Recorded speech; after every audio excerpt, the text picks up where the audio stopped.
Hola amigos, nos vemos en esta ocasión como continuación del vídeo anterior que hicimos de qué fibra me pongo, os acordáis, ¿no? Pues nos vemos para hablar un poco de todos los anchos de banda, porque os vais a encontrar cuando os pongáis la fibra, ya lo nombramos un poco de pasada, pero vamos a indagar un poco en todos los componentes intermedios que vamos a conectar para que nuestra red funcione y esté comunicada. Entonces, apartando todo el tema de inalámbricos, porque por supuesto si queréis la máxima velocidad, el inalámbrico, por mucho 5 gigas y por mucho lo que tú quieras que pongas, al final pues va a ser un cuello de botella. No tienen la misma fiabilidad y no tienen el mismo ancho de banda por más que queramos. Sí que tienen los de 5G, los 5 gigas, sí que tienen más ancho de banda, pero a costa de tener una cobertura muy buena. Si tú tienes una buena cobertura que te llega la señal al máximo, dispondrás de esa velocidad. Si no, no. Entonces, bueno, como están sometidos a ciertas condiciones, pues bueno, no vamos a hablar de ese tema. Vamos a ir a la red cableada. La red cableada, que es la que cuando hagamos las pruebas de velocidad, es la que nos va a dar la velocidad que realmente o teóricamente nos venden. Eso tenéis que tenerlo siempre en cuenta. Entonces, ¿qué es lo que ocurría? Que está muy bien tener una tarjeta de red, o sea, tener la DSL a la máxima, tener un router nuevo, todo lo que tú quieras, pero si tu tarjeta de red en tu equipo u ordenador o el elemento que intercalas para multiplicar esos puertos que te faltan, porque sabéis que cuando os ponen un router, el router viene limitado por 4 puertos, entonces necesitáis ampliar de alguna manera. Lo que utilizaréis será un aparato como este, llamado switch. En este caso ya es switch, aunque los ha habido de todos tipos. Pues esto también puede haceros un pequeño cuello de botella, todo lo que conectéis a través de aquí. Entonces habéis de saber elegir qué componentes utilizar como intermediarios, porque si vosotros pretendéis tener 300 megas, no lo hagáis con una red de 10 y con una red de 100 tampoco. Eso es un tema que lo vamos a explicar ahora y veréis un poco cómo funcionan, qué son y qué se puede utilizar, qué se puede aprovechar también. Así que bueno, no me quiero extender tampoco en esta presentación. Vamos a explicar un poquito el tema de los switch. Vamos para allá.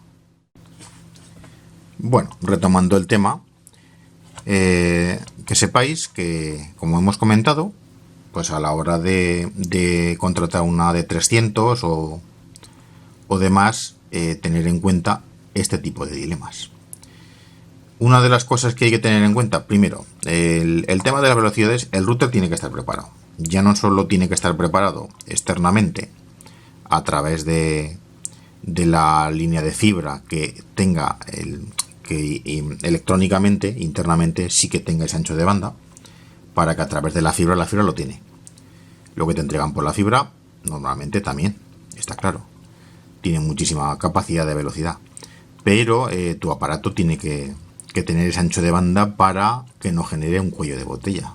Si tú tienes 300 y tu aparato es un viejo ADSL prácticamente, bueno, si es fibra no puede ser ADSL, pero si es una fibra de las antiguas, cuando se entregaban a 20 o 50 megas, pues os podéis encontrar que tenéis un cuello de botella, que ya el propio router, tal como le entra, la pasa a la máxima velocidad que él dispone, con lo cual lo que a ti te viene a tu equipo no van a ser los 300 megas, serán pues lo máximo que soporte. Si el tope de su velocidad del router de entrada son 50 megas, pues te llegarán 50, y por mucho que te suban la velocidad, aquello no va a dar más. ¿Qué ocurre? Que te acaban cambiando, si lo saben, te acaban cambiando el router y te ponen uno moderno que soporte la velocidad que te están mandando, o a veces incluso superior. Como ahora ya manejamos un gigabit, sobre todo tener en cuenta esto, 1 gigabit, no byte. Nos interesan los bytes, pero nos lo venden como bit, entonces no confundamos términos. Vamos a hablar en términos comerciales porque es lo más extendido y será lo más fácil. pero que sepáis que es bit. Realmente la velocidad real es menor, no porque no sea cierta, sino porque al hacer los cálculos, esto es como pasar de metros a centímetros y a milímetros, pues exactamente igual. Es lo mismo, solo que hablado de otra manera. Y las cantidades nos parecen mayores. Claro, esto es un tema comercial. Esto es todo marketing, ya lo habíamos hablado. Bueno, pues aparte de todo eso, tener en cuenta que el router tiene que estar cambiado. ¿Qué ocurre? Que los routers que os ponen ya soportan esas velocidades, soportan posiblemente hasta 1 giga, o puede que más, no lo sé. Eso ya los límites que tienen de entrada no lo sé, a través de la fibra.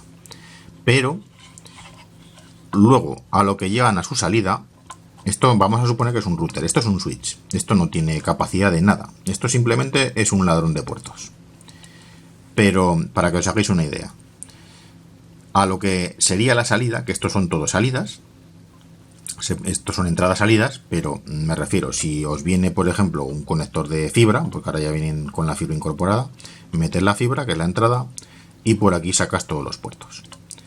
Estos puertos es muy importante que no sea un 10-100, un 10-100 está anticuado ya. Luego hablaremos un poquito de las variedades, cómo ha ido evolucionando y demás, pero un 10-100 ya está anticuado. Entonces hay que asegurarse que es un 10-100-1000.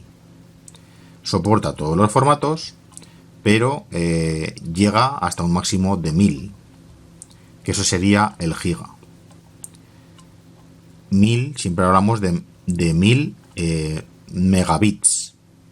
Entonces, teniendo en cuenta ese pequeño detalle, habéis de adquirirlo siempre pues con esas capacidades. Al igual que digo el router, ahora ya son 10-100.000, pero al igual que digo el router, cualquier elemento intermediario, como puede ser un switch de este tipo, un conmutador lógico, por así decirlo, pues tiene que ser de esa velocidad.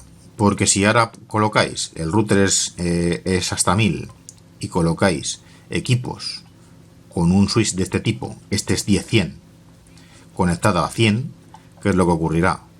Que la negociación que hace vuestra tarjeta de red con este switch, que al mismo tiempo hace de puente, pero claro, es un puente con un cuello de botella, negocia con el router, pero negocia según el paso de este, pues os negociará 100. ¿Qué es lo que ocurrirá? Que si tenéis 300 megabits, solo vais a ir a un tope de 100 megabits. 100 megabits por puerto, pero 100 megabits al fin y al cabo.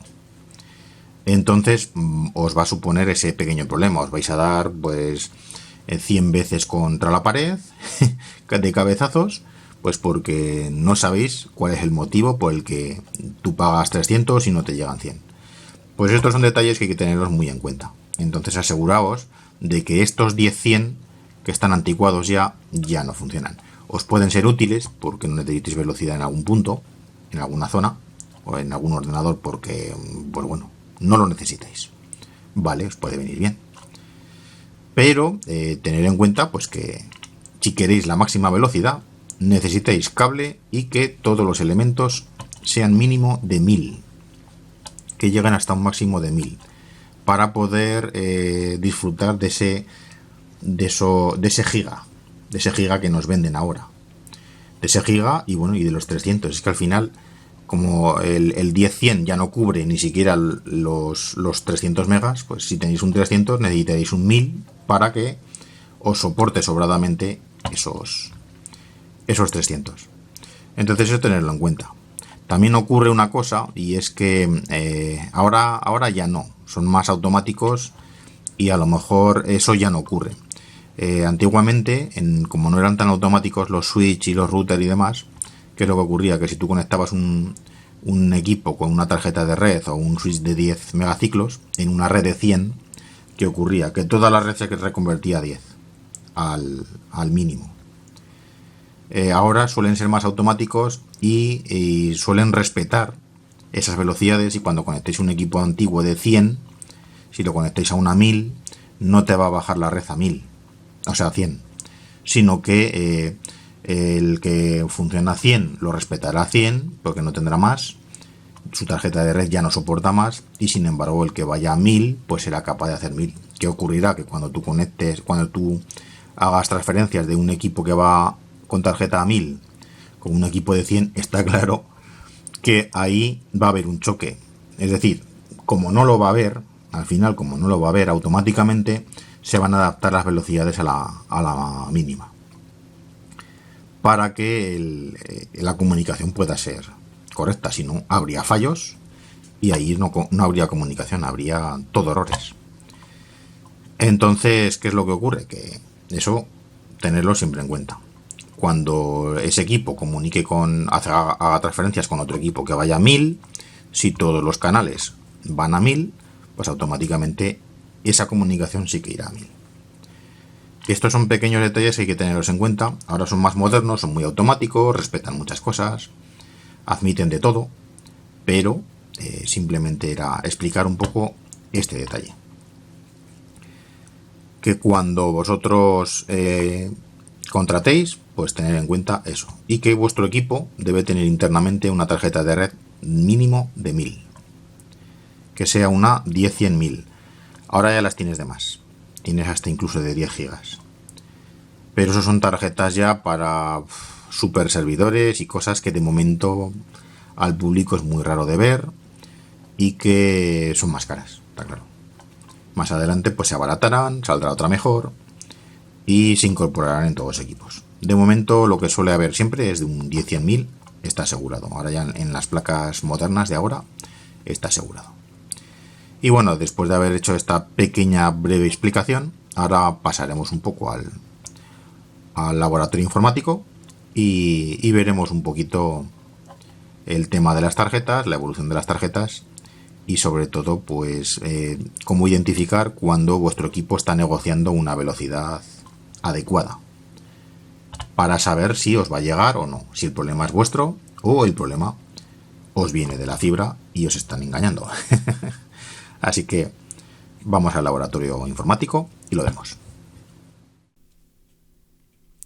Bueno, como ya hemos estado comentando un poco anteriormente, aquí tenemos una pequeña página con la evolución de las tarjetas de red. Veremos unos pequeños ejemplos de lo que había antes y hay ahora. Aunque actualmente ya no hay mucho problema, pues porque las páginas, o sea, las placas base, lo que llevan es incorporada a la tarjeta, que va bastante bien, salvo que se estropee la tarjeta de red por algún motivo, pues no necesitéis una externa, como estos son los casos. Pero realmente hay incluso dos. En algunas tarjetas de red hay incluso dos. Como podéis ver, esto simplemente es la página de la Wikipedia, que suele haber una información bastante buena. Aquí veréis, por ejemplo, que ya funcionan, como hemos dicho antes, a velocidades de 10. Esto era 10, 100, 1 giga, que es lo estándar ahora mismo. Y luego tienes también velocidades de 10 gigabits y hasta 160 gigabits. Este tipo ya de velocidades, pues bueno, se quedan. Puede que la de 10 ya empiecen a integrarlas, pero la de 160, por supuesto, hasta 160 gigas, esto es cosa de los super servidores y demás que necesitan mucho ancho de banda para gestionar un montón de usuarios, ¿no? Entonces, bueno, simultáneos. Pues viendo un poco todo esto, aquí tenemos una evolución. Vamos a empezar un poco por las más pequeñas. Antiguamente, cuando teníamos los clásicos 486, esto es una tarjeta, esta ya es PCI, pero esto lo teníamos en ISA.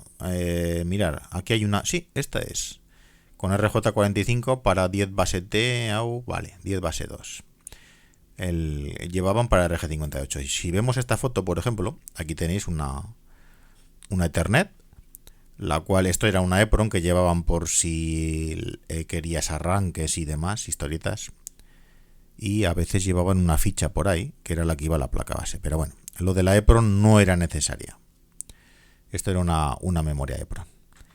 Y aquí llevaban, bueno, estos serían, supongo, algún puerto especial, que también lo llevarían, porque hay muchos tipos, pero el RJ45, que era el clásico, este era una 10 de 10 megaciclos máximo, y luego llevaba la clásica, esto es mucho anterior, que iba con RG58, con un cable coaxial. Un cable coaxial era una red que vamos a decir que estaba en Estaban todos entrelazados por el mismo cable, un cable de 2 hilos, vivo y malla, apantallado, que era un coaxial, y llevaba tapones en los extremos. En los extremos de una red, si conectabas dos, en cada extremo tapón de 50 ohmios. Era con una T, y conectabas en la T que se quedaba libre, se conectaba el tapón. Cuando conectabas 4, igual, los extremos con un tapón de 50 ohmios. Entonces, bueno, esto era una red muy lenta, no había otra cosa en aquel momento. Era una red fácil de instalar, pero era lenta. Comparado con las RJ45, pues era una red lenta. Entonces esto evolucionó, afortunadamente. Estas eran de los dos tipos, había solo de RG58 más antiguas. Eso era, hemos visto una ISA. Si os fijáis, bueno, aquí hemos visto, esto es ISA, esto era para los 486. Luego ya cuando empezaron a salir la tecnología de los DX4 a 100, creo que ya llevan PCI, y ya con Pentium, pues aquí ya era en PCI. Era un bus más rápido, más moderno, más rápido, pero si observáis, todavía estábamos en esta pequeña antiguaya, en la cual era una 10100 con los chips, los clásicos Realtek, una 10100 con el RJ45 que está aquí abajo y con el RG58 con el conector BNC. Y vamos a ver, esta también será de 10, nada más. El BNC acabó desapareciendo. Estas serán de 10100. Esta sí, también es una ISA con el bus ISA, vale. Y esta, por ejemplo, esta será PCI, supongo. Interface ATM, vale. Esta 25 megas. Mira, esta llegaba, es una RJ45 y llegaba hasta 25 megas. Pero bueno, ya todo esto evolucionó. Esta es PCI. Todo esto evolucionó y eran 10100. Soportaban 10100. Entonces, un poco por ver esa pequeña cronología. Luego aquí están las inalámbricas y demás, pero bueno, esto ya es otra guerra. Hemos dicho que no nos vamos a meter en el tema inalámbrico, al menos no de momento. Tampoco tiene mucho misterio, que sepáis que donde está el cable, el problema es que el cable pues es laborioso, es complicado y hay que hacer agujeros, pasar mucho cable, grimpar los conectores, grimparlos correctamente. En fin, tiene más labor, pero el cable es el cable. También hay distintas calidades de cable, categorías y demás, pero bueno, eso es otro tema. Aquí veis, por ejemplo, en las tarjetas, bueno, aquí se ve como mala definición, el RJ45 y el BNC del RG58. Vale, estas son más antiguas, una ISA, bueno, esta era de 4 y 16 megabits. Buah, increíble. ¿Veis qué tarjetones? Unos tarjetones ISA de 1987. Bueno, y un poco más antiguo también. Pero bueno, esto es lo que se estilaba en aquellos tiempos. Es lo que había y funcionábamos. Y no funcionábamos mal. Afortunadamente todo ha evolucionado. También todo el tema de los switch ha evolucionado. Antiguamente eran HAF, los más baratos. Llevaban soporte para el RG58. Pero simplemente eran HAF que lo único que hacían era colisiones constantemente. Entonces eso ralentizaba la red. No la paralizaba, pero sí que la ralentizaba. Cuando llegaron los switch, que son los conmutadores lógicos, pues lo que hacían era evitar esas colisiones con un switch. Esa es la ventaja. Y ahora ya se ha quedado todo en switch, nada más. Con lo cual las redes son más fluidas, más rápidas y mejores. Así que en este sentido, creo que está más o menos claro, pues que tenéis que aseguraros de esto. Vamos a ver, por ejemplo, cómo negocia la red. Mirad, vamos aquí con el botón derecho, abrir la configuración de red, intentamos ir a las propiedades, a ver, no, era el otro, aquí arriba, cambiar opciones del adaptador, cambiar opciones de uso compartido, no, aquí, cambiar opciones del adaptador, esto. Cuando accedéis a la ventana, tenéis aquí la Ethernet. ¿De acuerdo? Veis que ya lleva su nombre de gigabit, pero vamos a ver cómo negocia. Pues sencillamente un doble clic y veis aquí velocidad. Esta es la velocidad de negociación, 1 giga.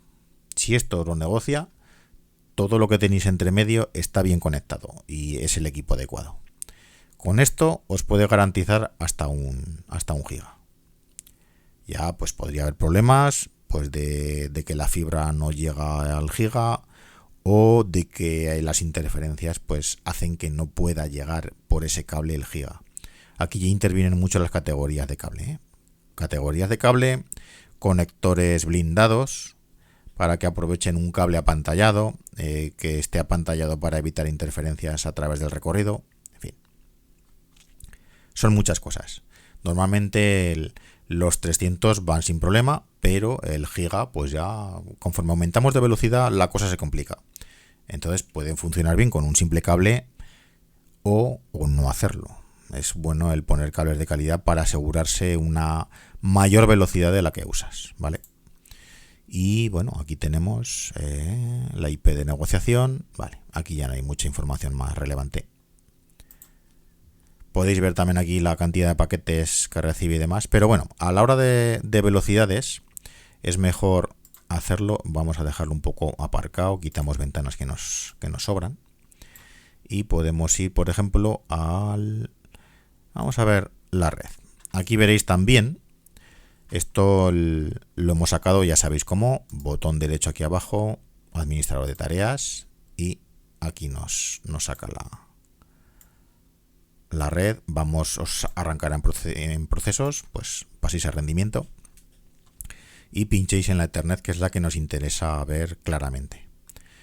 Entonces, bueno, ahora veis que está todo quieto.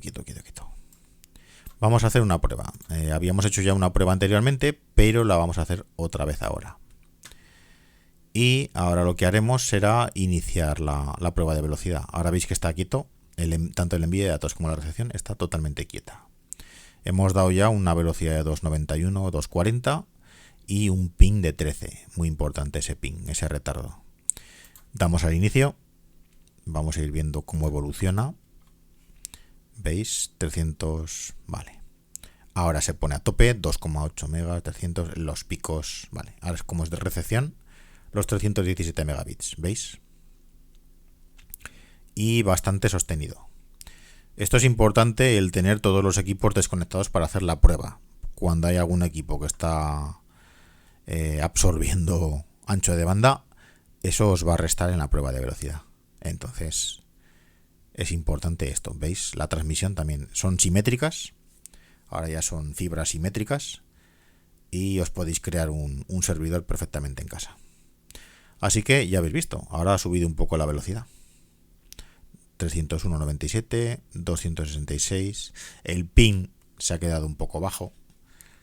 El ping también depende de muchas cosas. Del servidor al que te engancha, de las páginas a las que te conectas, en fin.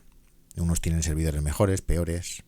Entonces depende de muchas circunstancias. Y bueno, simplemente el recordaros, pues eso, que a la hora de adquirir la fibra, pensaros bien si tenéis que renovar parte de vuestro parque tecnológico informático o realmente no tenéis que hacer nada. Y sobre todo tener en cuenta otro detalle, siempre cable. A la hora de hacer las mediciones y protestarle a vuestro distribuidor, siempre cable. Porque os va a venir siempre con la milonga de que si el wifi, que si está usted por wifi, que si está usted con no sé qué router, que si no sé qué, no. Olvidaos, que no os vengan con milongas. Yo he hecho la prueba con una tarjeta de red 1000, tengo negociada la velocidad 1000, lo tengo por cable y aquí no llegan más que 100 y yo tengo contratados 300 o 1000, me da igual.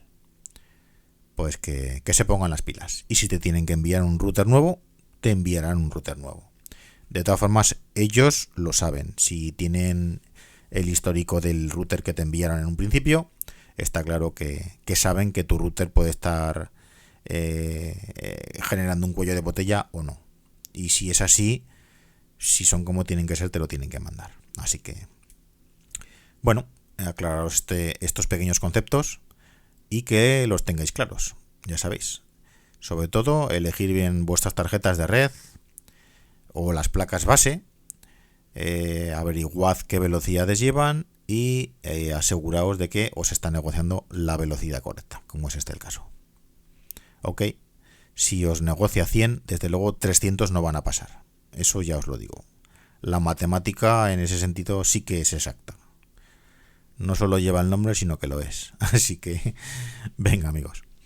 Aparte, bromas aparte, espero que os haya gustado, que os haya resuelto algunas pequeñas dudas y bueno, seguiremos experimentando cosas y aprendiendo, por supuesto. Venga amigos, que vaya bien. Hasta luego.